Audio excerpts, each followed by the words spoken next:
Question number 5. How to choose which process to automate, or how do you do process study? We know automation is beneficial and you can automate most of the business processes, but is it good to automate all your business processes? Certainly not.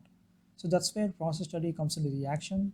Process study is an activity performed to find out if a process is suitable for automation and also to evaluate if you can achieve any benefit from automating this particular process.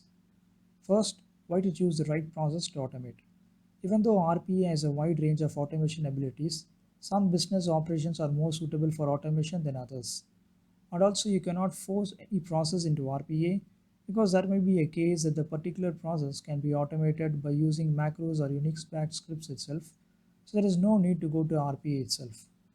So, let's find out what are the factors that can be considered in picking a right process to automate. Select a process that is rule based. A process where employees follow a strict set of predefined rules is more suitable for RPA than one that includes decision making.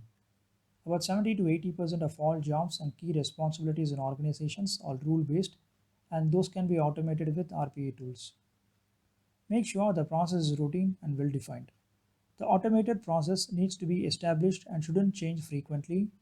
Tasks performed in the process should be the same, processed in the same order, and use same systems that do not change or rarely change.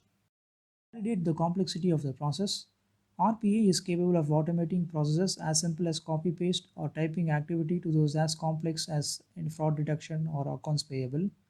Complexity of a process can be defined by the number of application systems, the frequency of human intervention, and other things.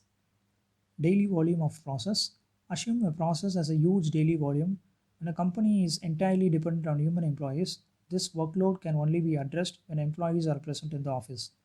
In comparison, RPA is the most efficient and productive tool to address this high volume task because the software robot can able to work 24 hours per day, 7 days each week, and 365 days each year.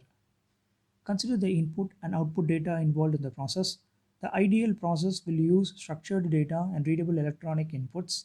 Because of the digital and structured nature, they are better fit for RPA than scanned documents, faxes, handwritten forms, or emails. So these are some of the key factors that you can highlight to your interviewer to answer this question.